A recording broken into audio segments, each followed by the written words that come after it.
Good afternoon. This is the House Appropriations Committee. It's Wednesday, March 11th, 2026, just before 1:30. We are sorry running a little bit late, but here we are. We're going to vote on 3 bills, and then we are going to get a quick walkthrough of the sister state program with the amendment that we have and vote on that too. And then we're going to hear another bill that we may not be voting on today. It's bill afternoon, and we'll vote on 4 bills at least today. So let's start with H762, which we heard this morning. It was the Act relating to county and regional governance, the study committee, and extending that. As we all know, there's no additional money. It's all been appropriated. Does anybody have any other questions about that before we vote? Seeing none, is there a motion to, or is this as amended? This one is. Okay. To approve H762 as amended by House Bill Box. So moved. Good. Wayne and Dave. Thank you. So seconded. And seeing no further discussion, when the clerk is ready, he can call the roll.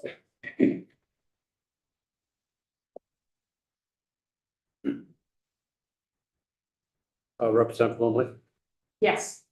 Representative Dickinson, Yes. Representative Feltus, Yes. Representative Kaczynski, Yes. Representative LaRoche. Yes. Representative Rowicki, Yes. Representative Nyko, Yes. yes, Representative Stevens, Yes. Representative Yakponi, Yes. and Representative Shaw. Yes. 11-0-0. Okay, and Mike Maricki is going to be the reporter of the bill. 1 down. Thank you. Next is H542, which is the House Education Bill, which was to terminate the PCB testing because we don't have any money to do it all. Everybody remember that? Are there any questions or concerns? Hearing none, if I'll take a motion to, this is not one, it's not amended, to approve H542. Okay, I got lots. Pick John Lynn.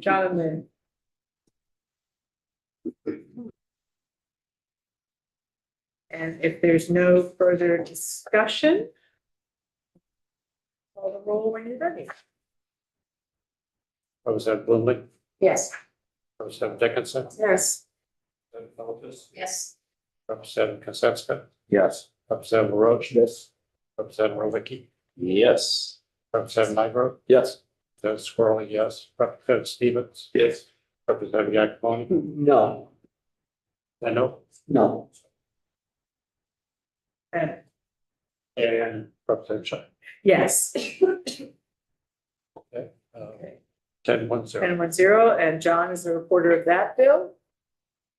Thank you. And then H588, which we also heard this morning. This was OPR.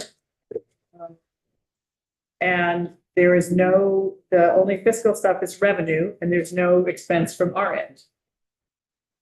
We all good with that? If so, was this one amended? And by ways and means, right? Yes. So we want to take a motion to approve H588 as amended by Ways and Means, or as GovOps and further amended by Ways and Means. Okay, is there a motion to do that? Wayne? Is there a second? Okay, oh, I'll get Tiff this time. We'll share it. Okay, and if there's no further discussion, we'll call the roll when the clerk is ready. Representative Lumley, Yes. Representative Dickinson, Yes. Representative Feltus, Yes. Representative Kaczynski, Yes. Representative LaRoche, Yes. Representative Rowicki, Yes. Representative Nyko, Yes. Representative Squirrel, yes, Representative Stevens, Yes. Representative Yakponi, Yes. and Representative Shaw. Yes. 11-0. Okay, and that's Mike Ricky also. Great job, everybody. Doing pretty well here. And then next up, I'm going to see that our ledge council has come in to talk to us about, so take a seat, Rick. This is The Sister State Program, age 674, I sent you all the amendment. And we have an amendment posted on our. Yes. Okay, so, and Rick, maybe if you want to share the screen with us, that's easy for you to do. Sure. So we're all looking at that. We have it all together.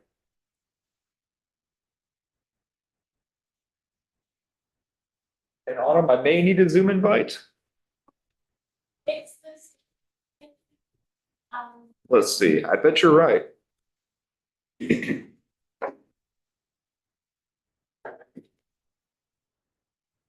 Yes, I have. Thank you. Okay, so Rick Sagel with the Office of Legislative Counsel, and I'm going to share my screen here momentarily, but you should have draft 1.1 of the House Appropriations Committee Amendment to H674. I walked through the House Commerce Report week before town meeting break, and the committee had a few requests for changes, and I hope I have implemented those to your liking. I'm gonna keep delaying. Here we go. I gotta get the bill open. So the changes are highlighted in yellow per standard. Just for a second, here we go. Yeah, well, Chris Root says. Chris is available to come, that'd be great. For just a couple minutes.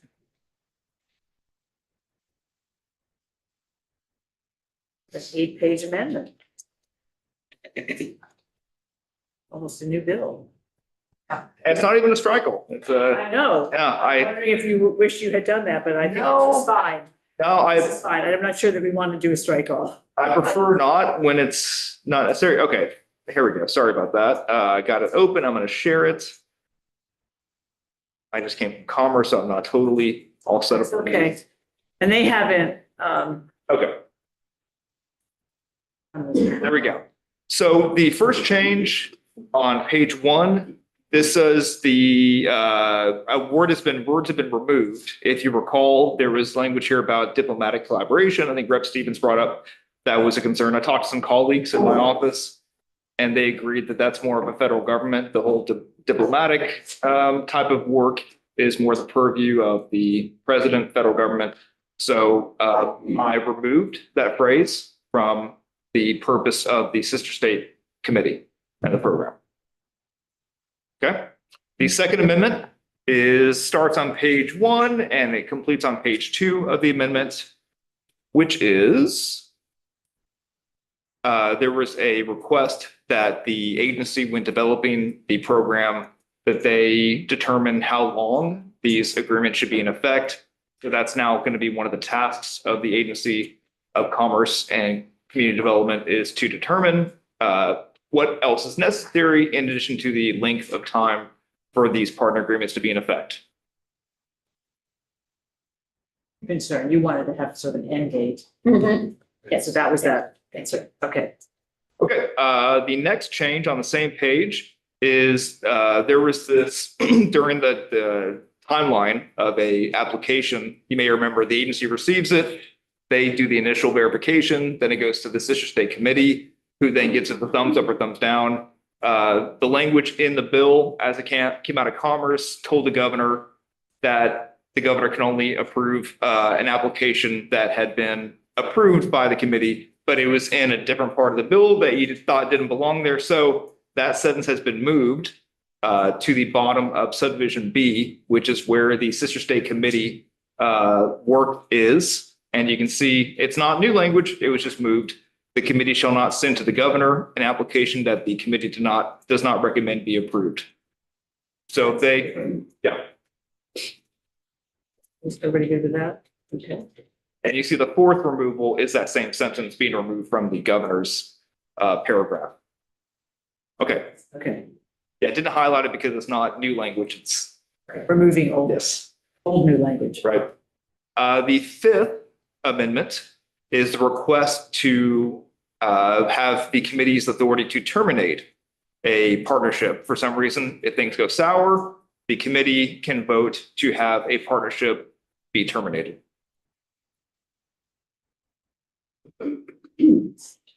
The sixth change is kind of aligning the reimbursement and per diem compensation. So the members of the committee who are legislators are reimbursed through monies appropriated to the General Assembly. That's the line on page 3, the bottom of the first subdivision. Number 2, other members of the committee shall be reimbursed from monies appropriated to ACCD. I'll just pause us here for a second. Chris Roof is coming over. We asked him to do a little research about, do we actually need to make an appropriation or can it be absorbed in? And he has, basically it can be absorbed, but I want him to just come and tell us. So he's on his way over and he'll be over here in a minute. And then 7 and 8, Madam Chair, these are copied and pasted from the Reps Marcotte and Granting amendment Okay. for the Vermont Island Trade Commission. I walked through that on last time I was here. I didn't hear any requested changes from the committee, but I'm happy to entertain any or remove. If you don't want this to be part of your amendment, I can remove that as well.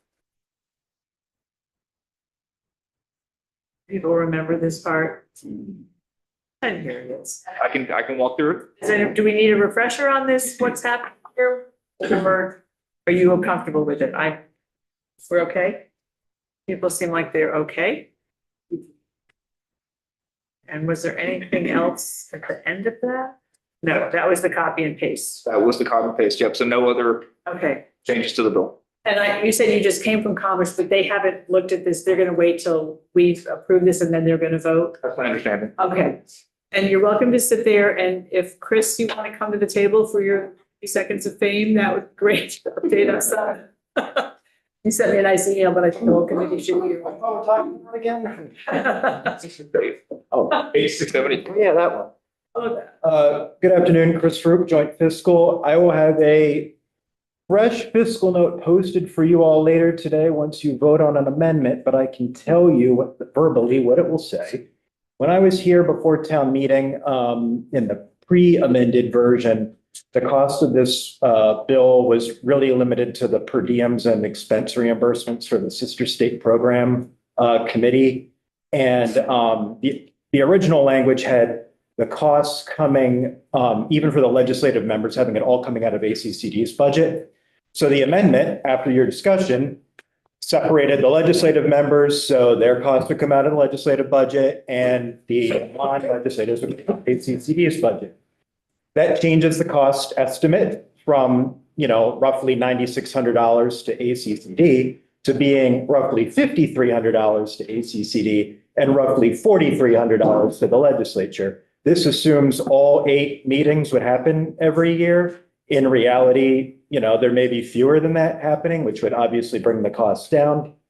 Over the break, I did correspond with a colleague over at ACCD, and the information they relayed to me was if the high end, the full 5,300 was or more was being consumed every year to support this, they would likely want to see that added to their budget because they don't have a dedicated budget for committees and boards like this. But if this group is meeting fewer than 8 times a year and that cost is, a couple $1,000s, that's something they'll likely to be able to figure out within their budget. so no new appropriation needed for this at this point. Right, and the amendments to the Vermont Island Trade Commission are not going to have a fiscal impact of the state. They have their own. And actually, we made it clear in the original trade commission that we were not paying anything into that, so. Right. Okay, great. Any questions on this bill? Well, so we have an amendment and then we have the bill as amended by us for the 2 parts. So if you guys don't mind just hanging out till all you vote, we'll be quick. So I would entertain a motion to approve our amendment. Yes. John, Yes. you amended. Okay, you move that. Is there a second? Yes. Okay, good. Thank you.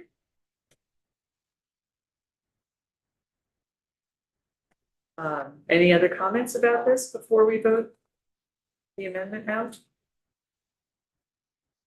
I am not seeing any. If the clerk is ready, let's vote on the amendment. Representative Lindley, Yes. Representative Dickinson, Yes. Representative Feltes, Yes. Representative Kaczynska, Yes. Representative LaRoche, Yes. Representative Moe, Yes. Sorry. Representative Nigro, Yes. Squirrel, yes, Representative Stevens. Yes. Representative Yakavoni, Yes. Representative Shaw, Yes. 11-0, And is there a motion to approve H 674 as amended? And second, Marty, Who's the? Tom, and then Marty.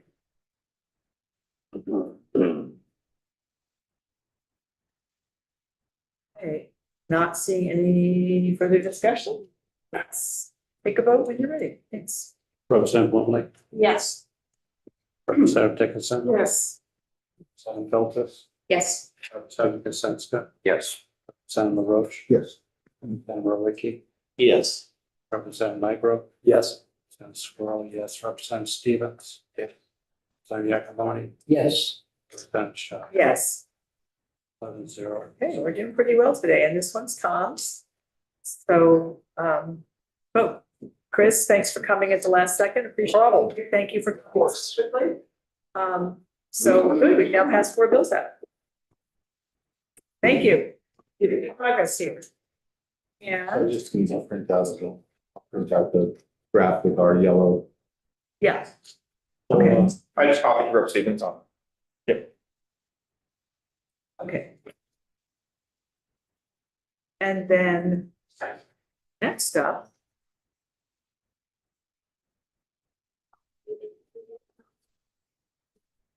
And we're still on time.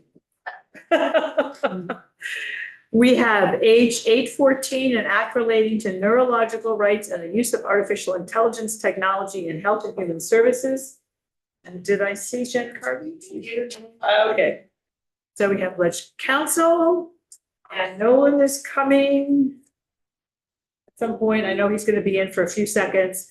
And we have Representative Chena from, it was the report of the bill from healthcare. So great, thanks for being here. And whenever you're ready, Jen, just come on up.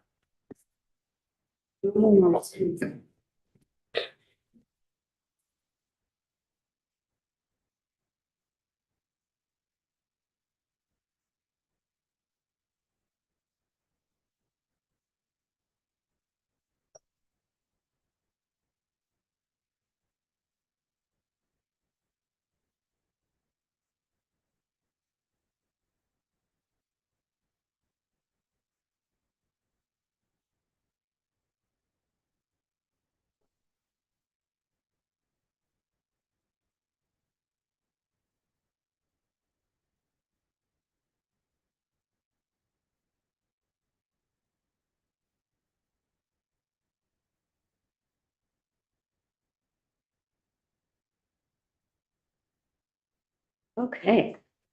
Thank you for your patience. Let me know when you're ready.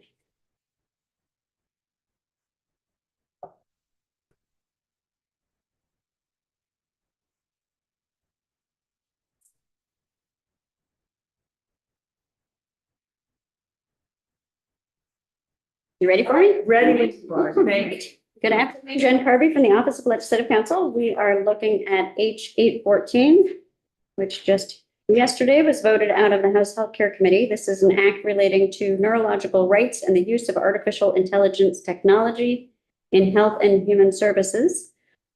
Starts out with some intent language. It is a strike all amendment. Starts out with some intent language expressing the intent of the General Assembly. I don't know how much you want to see what's in the bill versus just what might have a fiscal impact.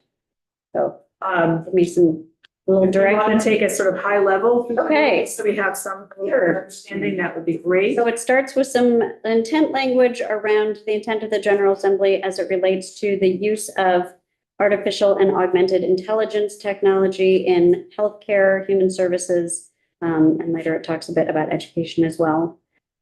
Section 2 creates a new chapter in Title 18 on neurological rights. Started out as a larger chapter, but as it's coming out of the committee, it gives a purpose section and states individual rights that the state is recognizing. Each individual has the right to, and I'll just go through these, mental and neural data privacy, freedom of thought, non-discrimination in the development and application of neurotechnologies, change an individual's decision regarding neurotechnology and the right to determine by what means to change that decision, be afforded protection from neurotechnological interventions of the mind and from unauthorized access to or manipulation of an individual's brain activity, and be afforded protection from unauthorized neurotechnological alterations in mental functions critical to personality. Section 3 makes some modifications to the makeup of the Artificial Intelligence Advisory Council. This is an existing advisory council that provides advice and counsel to the Director of the Division of Artificial Intelligence in the Agency of Digital Services regarding the division's responsibility to review all aspects of artificial intelligence systems used, developed, employed, or procured in state government. And also to provide public education and outreach on AI. This would modify a couple of members and add a few members. So under existing law, and it doesn't show you A through F, under existing law, there are 10 members. I think this would bring it up to 14 members. This would change the member with experience in the field of ethics and human rights from being appointed by the governor to being appointed by the National Association of Social Workers. In subsection H, it would remove the Commissioner of Health or designee and instead put in the Secretary of Human Services or designee. It would add one member with experience in healthcare appointed by the Vermont Medical Society, one member with experience in public education appointed by the Vermont NEA, would redesignate a couple of existing members. It would add the state treasurer or designee, and it would add one member with relevant knowledge and expertise appointed by the governor. So the governor doesn't lose an appointment, it just becomes a broader potential scope. It also extends the length of the existence of the AI Advisory Council, which is currently set to sunset at the end of June 2027. This would carry it through June of 2030. Section 4 directs the AI Council in coordination with the Director of the Division of Artificial Intelligence and in consultation with interested stakeholders to look at some national or some relevant professional organizations' recommendations, including in the areas of health, human services, and education, regarding the use of AI in the fields of healthcare, human services, education, public participation, and public finance, research existing and potential uses of AI in public participation and public finance, and create opportunities for public education and engagement and development of AI policy.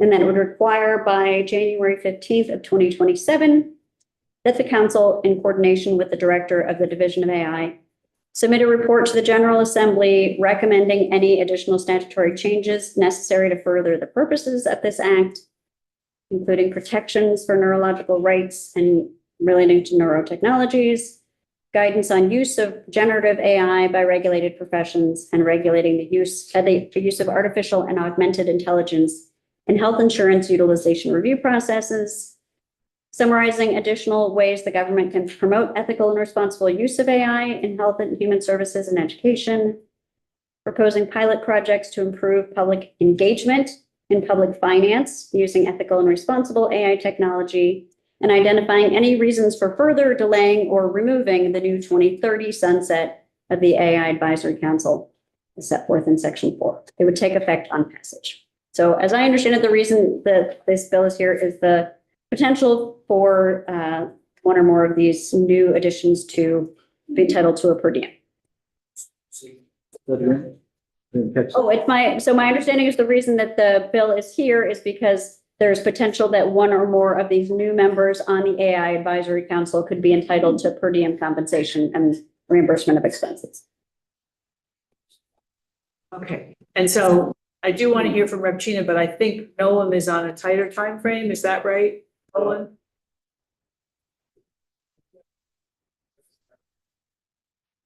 Is that okay?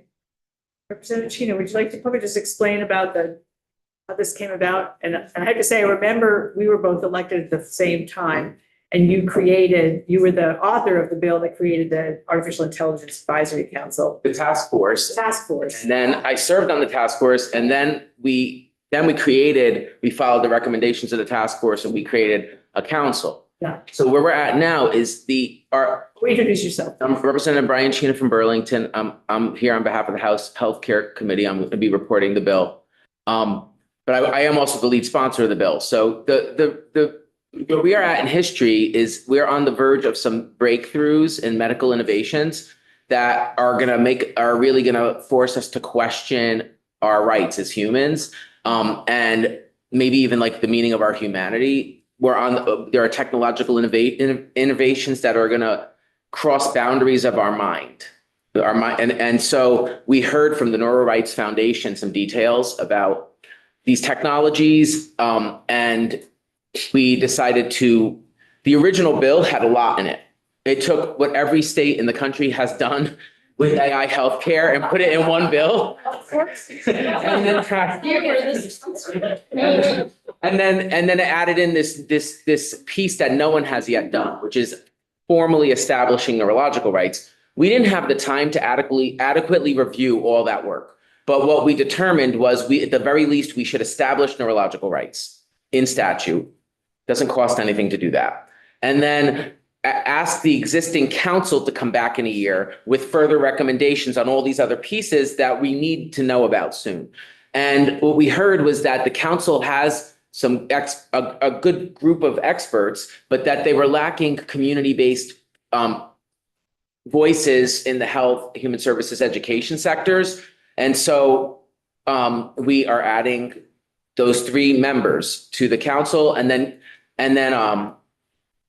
I think it's 3. We're only adding 3 people technically, right? I think it's the treasurer. Oh yeah, we're adding the treasurer. I'm sorry, that's right, 4. So it's 3 community-based people and the treasurer. And the reason for adding the treasurer is that AI has great potential in budgeting. It has great potential in public finance. The government of Slovakia is using AI to help them write their country's budget now. So we're clearly not ready for that, but the treasurer. Don't go there, Wayne. But the treasurer's staff is interested in participating in that exploration. And so maybe we'll get back in the report next year some ideas about how it could be used to improve state budgets, because healthcare and education finance are a big part of the puzzle. And so I think that kind of summarizes the gist of things. So it's like we're going to establish some rights. We're going to add some members to the council and extend the time they have to work, and then get a report back in a year in hopes that over the next few years, Vermont can take steps forward to maximize the benefits and minimize the risks of AI technology in the public sector in a way that we haven't had to do yet. While protecting people, which is the other part of the. Exactly. Yeah. Okay, Tom. So quickly, I'll try. I'll keep it de minimis. explain what it means to lose my neurological rights. So there is technology currently available as wellness products where you put a headband on and there's sensors in it, or there's AirPods you put in with sensors in them. And these sensors can measure your neural data. So they can measure your brain waves. And they're testing products now that can record that data, and AI learns from it and evolves from that data. And that data is also shared between companies, and there's no protection over that either. So as these headbands evolve, the next like in healthcare, there is a threshold where HIPAA would kick in, where health information would be protected. But there's nothing saying right now that it's okay. So they can currently gather information and learn it. And it's getting to the point where machine learning can tell 12 different moods based on that measurement. So like if you put it on, it can tell you what you're feeling, or someone else who's watching you, like what a person's feeling in their head, like their emotional state. But that's rapidly evolving to the point where we're going to be able to record dreams, memories, thoughts specifically from a person. And right now there's nothing protecting a person from a headband being put on them and that being collected. And so we're trying to get ahead of the game by saying the brain is a private space, that the human body mind is protected. And how we're going to do that, this council will come back and share, like if there's additional laws or regulations in place. But we're saying as a state, we are not going to let the human brain be a space that is not fundamentally private, that we're declaring like that humans have a right to those 6 things. And some of them are very technical, and these come from the United Nations, that they're actually United Nations rights that have been established at this point. So I hope that kind of explains the risk, where we're at, where we're going, and this is where it gets kind of creepy, if that's not, is there's. And this goes a little beyond healthcare, and commerce is gonna have to jump in at some point. Video games are coming out soon with headbands. And you're gonna be able to control video games with the headbands, and at that point, when you consent to use it, you're gonna be consenting to that company recording your child's thoughts, feelings, stuff, and selling it. So then the marketing could be done to your child based on that information, or even worse, there's nothing stopping them from telling your child what they want.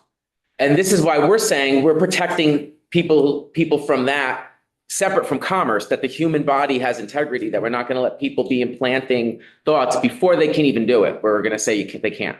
It's like the Twilight Zone. Yeah. Are there other? Black Mirror. It's like a Spielberg movie. It's like Black Mirror. Can I just follow? Go ahead. So if there's a positive to this. Yeah. Perhaps this is the way it would be marketed, would be, I'm in a coma. And people have started to learn that people aren't dead when they're in a coma. There's no such thing as being brain dead. And I could see them saying, well, it's a great thing because now we'll be able to find out what this person who's uncommunicative. Is that Part of research, wouldn't. I mean, you've elucidated very clearly the negatives or the potential abuses in the system. And I'm all for studying how one can slow that down or prevent it. You're on the right track of the benefits. I think more specifically, you can already use headbands to as a measurement tool yourself. So could you imagine in therapy, a therapist training the client to notice, like, okay, how do you feel right now? Look at this, there's a treatment called neurofeedback that already does this, where when you calm yourself down, the screen comes into clarity. So like you're watching a video and you're calming yourself till the screen is clear, and then you learn what that feels like, and then you do it separate from the video, but it's going to get more sophisticated. So we might be able to use these devices to eventually help people heal and their brains. And it might even be able to be used in learning someday, where you can actually download information into you and stuff in ways that we don't understand yet. Put the book under my pillow, right? That's kind of, I think it's a little bit of a step up from that. but what we're saying is people need to give permission. We're not saying you can't do it. We're saying I have a right to determine if this happens and how to undo it. There's also invasive technology from, if you look up Neuralink, it's Elon Musk's company. They've created these chips, and currently humans are having chips put in their brain. You can watch videos on Neuralink's website, and they're in a wheelchair, and they're able to move the cursor on the screen with their mind. But then you listen to some of the stories, and people are saying things like, I don't feel like a human anymore, or I don't feel like myself anymore. So we're not banning this. We're asking the council to look into it more and make sure before we go too far that we are ready to protect people. But also we want to make sure that if this can revolutionize people's existence, like heal suffering, we don't want to get in the way of that.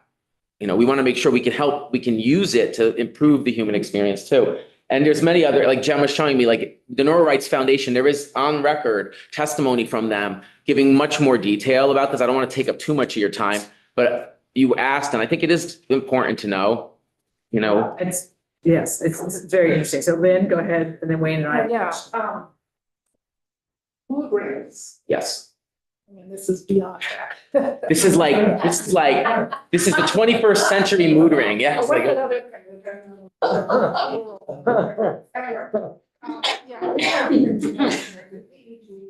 Exactly.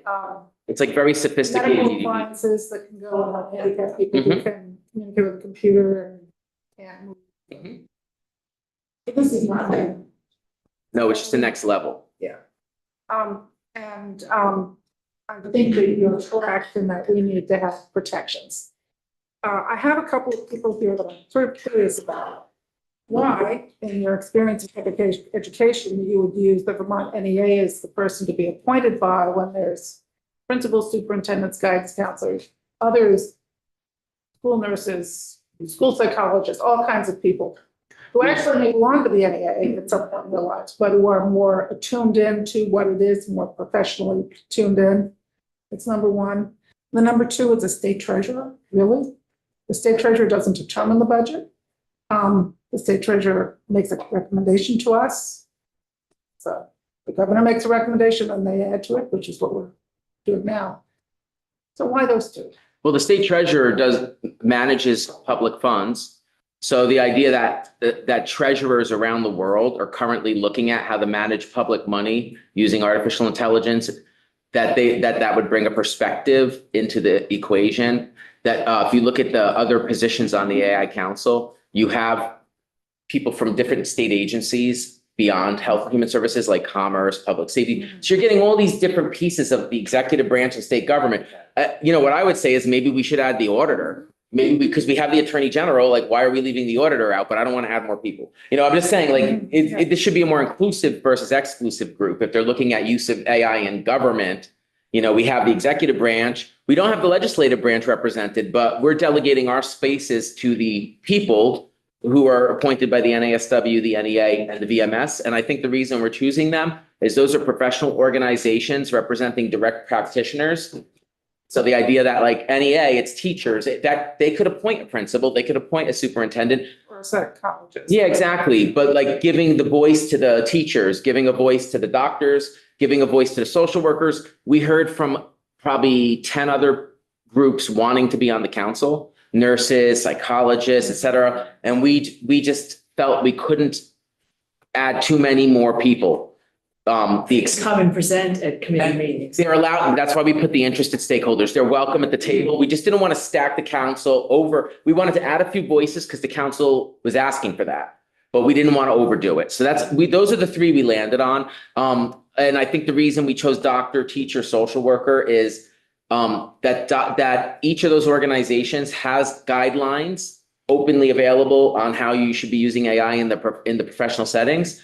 And doctors represent healthcare, teachers, education, and social workers both. One could argue nurses work in both, and one could argue, et cetera. But in the end, we just chose those three. And we talked extensively about this, like 2.5 hours yesterday, and about all the possible changes. And we basically landed here.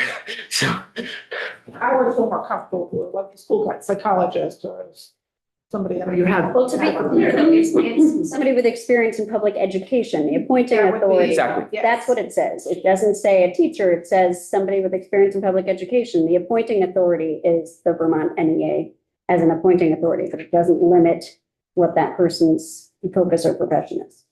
And I think the intent was we're letting a professional organization of educators that's national, it's a local chapter, but a national organization of educators, a national organization of social workers, a national organization of doctors, their local chapters choosing it. Whereas I think the school board association or the principals association are local. Yeah, so I think that was our idea, is they're connected to these national organizations that have national actually even international guidelines that they would be bringing into the discussion. Well, it sounds like you've had a lot of, Oh, my God. and if you had 10 other people, they might come up with other committee members, but we've got to trust that you have taken extensive testimony on that. We did a de maximis discussion on a bill that has a de minimis fiscal impact. You got all the way now. You must have been headband or something. You have a question. Then we'll get those. Someone's on answering questions. I could use one of those headbands on Monday afternoon. Yeah, that and a cookie and you'll be all set. I can get one of those implants in my head if it had done by now, right? But I do have the same kind of concerns that Representative. You need one now. I need that implant now. I mean, there's nobody on the list that I see that is an expert in AI. Well, there are the changes. It's not. They're all supposed to be. Right, but right, so if you, What? She'll tell you. She'll tell you. so I'm gonna do a few things here. I think I'm just gonna put up the statutory. You're missing the stuff that didn't get changed because this is like. Right, but there's also some other language, even in the statute. That they don't put in the bill. That's the ... there on the bottom, page 3 there. So here's the existing statute. So you can see who's on it, which is, I think, fairly responsive. And that is because this council is providing advice and counsel to the director of the Division of Artificial Intelligence. So we have one of them. We have a Division of Artificial Yes. Intelligence in the Agency of Digital Services.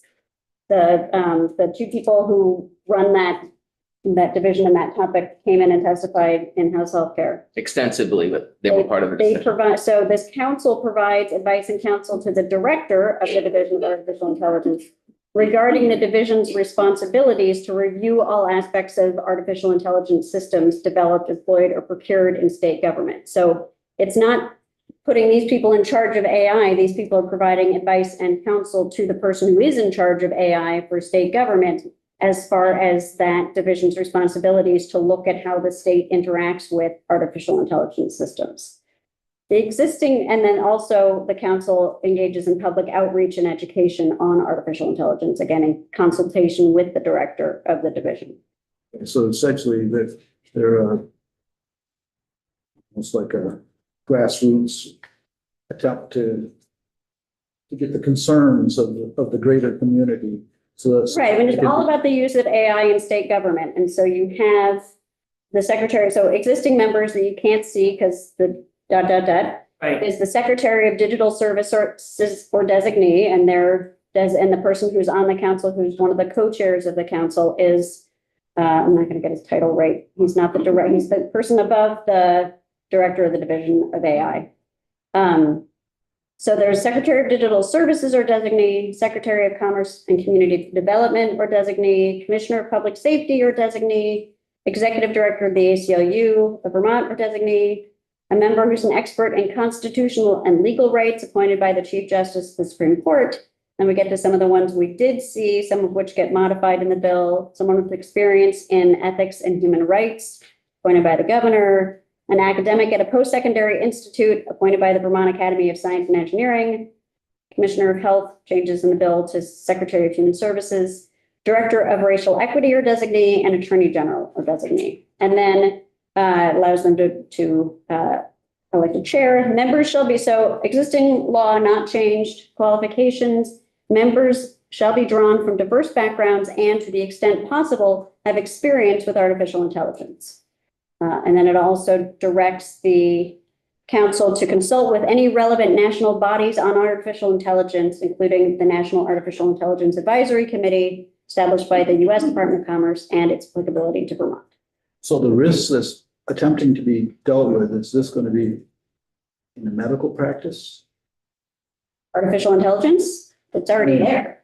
Oh, I understand all about that, but I mean, you're talking about protecting people's brainwaves and rights. Well, are those things that are these already covered by the existing laws that protect everything that you do when you go to the doctor's office? To the extent that some of these are emerging technologies, not necessarily. That's why they're having this committee look at.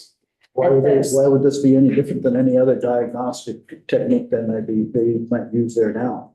Well, most of those are regulated. I mean, there's a bill that has gone through, it's already, gone through the House and is in the Senate to allow recording of telehealth consultations with consent. And part of the issue there is that there is recording happening using, or there's interest in having recording happening using artificial intelligence. So one of the issues is how does that become part of a patient's health record? So why wouldn't we modify what already exists there rather than coming up? Is this going to be put into that same statute that where the other regulations are, or why not add to those instead of? So this is having, instead of trying to determine what the right solutions are to put into statute, this is asking this group with some expertise to come up with what might need to go into statute to provide the protections. They're going to have more expertise than we do. Yeah, essentially, we're modifying an existing structure of government slightly to give them additional expertise and give them extra time so they can come back to us in a year and tell us what we need to do to guarantee those rights that we establish. So did you give me testimony in terms of how long before I can get my chip? You can sign up actually right now if you go to Neuralink to be in their testing, but I don't know if you meet the criteria because it's really severely disabled people they're doing this Some with. would think that I am. Not being your medical provider, I'll stay out of it, but. That's a good call. I have just a quick question, and I want to get Nolan, to talk to us. So there are other states that have advisory councils or are doing this sort of thing? It sounded like grabbing information from around the country. There's professional organizations around the country doing this thing. What I will say is the model Vermont created is now a nationally known thing called the Vermont model. So other states have created this apparatus after us. But no one, some states have passed specific bills, and Jen Carby took them all and combined them into the original bill here. We did not have time to do the adequate work. So we're going to ask this council to review that work and come back to us. Right, and that makes sense. Yeah. That makes sense. Okay. I was asked on the side, I heard your question, which is what was the vote in committee? I believe it was 911. 0. 911. Did anybody think to drop this bill into AI and see about that? I actually asked AI to make a summary of it, and I'm going to ask AI to come up with a catchy phrase to use in my floor report. So I'll keep you posted. Ask AI to look at what other states have done and summarize, what the most effective way to approach this problem is. All right, can you tell we have an AI devotee here? I would like to get Yeah, Nolan right. He's so patient. I don't think it's going to take that long though. Nolan, would you like to tell us? It's not my fault, Dave. You want to come take my place? Thank you, Rep. Chino. Well, thanks for giving, I don't know if you always get into it this much, but I'm glad you're Well, interested. this is one of the more unusual bills that come through our committee, so it is. $1,300. The expressions on the face are on the table. Okay. For the record, Noel Nangle, the Joint Fiscal Office, Representative Chino had an agreement. It was going to be the shortest testimony ever. And I just think you're incapable. I'm sorry. It's all right. You're welcome. I'm just kidding. But I plan to hold up my end of the bargain. I'm not even going to put the fiscal note up. It's very short. Jen and Representative Chino talked about how there's 3 new members. There's 3 new members on the Artificial Intelligence Advisory Councils. Was that? Well, no, but there's only 3 new members for which There might be per diems. Okay. there could be per diems. And it's usually, per diems are usually for members of the council who are not state employees and who are not otherwise compensated or reimbursed for their attendance. And they'd be entitled to the expenses pursuant to 32 VSA 1010. The fiscal impact would really be no more than $1,800 per year. $100. So I'm not going to use the D word, even though it's in my, anyway, it is de minimis. Still does. It is de In minimis. this case. And honestly, it can be captured within ADSs. So this is housed in ADS? Yes. Okay, Marty. I would explain that. Brian, we gotta get together. No, all you have to do is say our jurisdiction was around per diems and the cost is de minimis. You can practice. Representative Chino will happily practice the word with you offline. Look at it. And you can just say, and it's de minimis and no further appropriation was required. It could be captured within ADS's budget. Okay. You could have me report it. Thank you for the offer, Wayne. Okay. Was this one we wanted to wait till tomorrow to vote on? Yeah, it's not technically an urgent. Oh, that's right. We don't technically have this yet because it's not 3:00 or 3:30. So we can't vote on it yet. Or something every We vote on it if we could, but we actually don't have it in our possession. But I don't think the floor is short today, but we'll vote on it tomorrow morning. And so it would be out on Tuesday, Wednesday for next week. I don't think it has to go anywhere else. We're usually the last stop. So any other questions of these folks that anybody has? Okay. Thank you. This is very I'd like to say interesting. thank you for getting it done ahead of schedule. You know what I mean? Even though you can't vote on it today, we've got this part. Thank you. Yeah, we have. Despite my comments, I'm supportive. It's, I'm happy to talk more with you. he was the one who came up with the AI advisory council, our first one, and we were all like, what do you mean we need, what, 17? Why do we need this? He was prescient on that. It was very good. That was a very good Well, move. because of everyone's open-mindedness, Vermont has led the way and maybe we'll do it again. Yeah. So we're allowed. That works. Yeah. All right, thank you. Okay, thank you. Now I have to go back to healthcare. It's just. Yeah. Thank you. We did have O'Grady, he disappeared. See out there waiting? Are we late? Was it 2:15 or was it supposed to be? That's good. For 2 minutes. All right.